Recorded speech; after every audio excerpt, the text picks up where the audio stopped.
For every swing, every moment, the Milwaukee Brewers fight. It's not just about hitting the ball, it's about leaving a legacy. Hey there, Brew Crew. Today we have one of those news stories that, at first glance, might seem minor to the casual fan, but carries the DNA of how the Milwaukee Brewers stay competitive year after year. We are talking about smart asset management and selling high to buy controllable potential. Let's get straight to the facts confirmed by my sources and reports from ESPN's Jeff Passan and the Athletic team. The Brewers have sent outfielder Isaac Collins and right-handed pitcher Nick Mears to the Kansas City Royals. In return, we received left-handed pitcher Angel Zerpa. Now, let's dissect the why of this move with the seriousness the subject demands. First, we need to look at what we gave up. Isaac Collins' departure was, in a way, inevitable. Ken Rosenthal and Will Salmon of The Athletic had already reported that Milwaukee was actively looking to trade from its surplus of young outfielders. Let's be realistic. With Sal Frelick and the phenomenon Jackson Chourio practically untouchable in the corners, and a center field battle involving Garrett Mitchell, Blake Perkins, and now even the possibility of Akil Baddoo, Collins was blocked. He is a talent, no doubt, but in our current system, he became a valuable trade chip to fill gaps in other areas. The name that might surprise some of you is Nick Mears. Mears was solid in 2025, posting a 3.49 ERA. However, here enters the cold, calculated analysis that separates common fans from serious analysts. Mears' career ERA is 4.61 over 6 seasons. What the Brewers front office did here was a classic example of selling high. Mears reached peak market value coming off a solid season, and with chase rate metrics as he swings out of the zone in the top 7% of the league. However, he will be a free agent in just 2 seasons, and his projected salary is already starting to rise via arbitration. By moving him now, the Brewers capitalize on his recent performance before potential statistical regression occurs or he becomes too expensive for a middle relief role. This deal clearly signals that the front office remains faithful to its philosophy, maintaining long-term sustainability without sacrificing immediate competitiveness. We traded offensive depth that wouldn't be used, Collins, and a reliever at his peak value, Mears, to solve a specific need, controllable left-handed pitching. It is a surgical move. It's not the kind of trade that will splash across national newspaper covers as an impact signing, but it is exactly the kind of cog that makes the Brewers' engine run during a 162-game marathon. We are optimizing the roster, removing spare parts, and bringing in someone who fits perfectly into our pitching laboratory. And speaking of fit, that's where things get really interesting when we look at who is coming in. Now let's focus entirely on our return, lefty Angel Zerpa.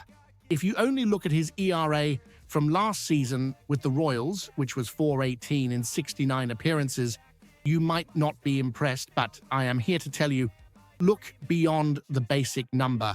Advanced analysis tells us a very different and much more promising story about this 26-year-old Venezuelan.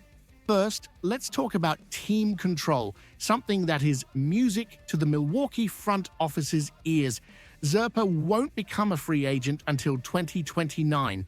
We are talking about years of control over a young arm that already has major league experience.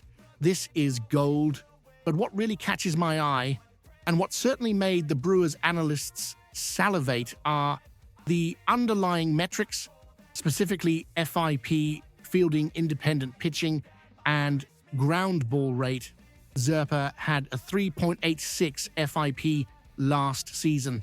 For those unfamiliar, FIP attempts to measure a pitcher's effectiveness by removing the defense from the equation, focusing on strikeouts, walks, and home runs allowed. When the FIP is lower than the ERA, 3.86 versus 4.18, it generally indicates that the pitcher was unlucky or hurt by shaky defense. Zerpa pitched better than his ERA suggests, but the stat that defines this acquisition is this 99th percentile in ground ball rate. This is elite. This is the top of the league. Zerpa makes the ball bounce. He isn't a pitcher who allows many dangerous fly balls. Now, think about the Milwaukee Brewers' infield defense. Think about Bryce Turang, Joey Ortiz, and company.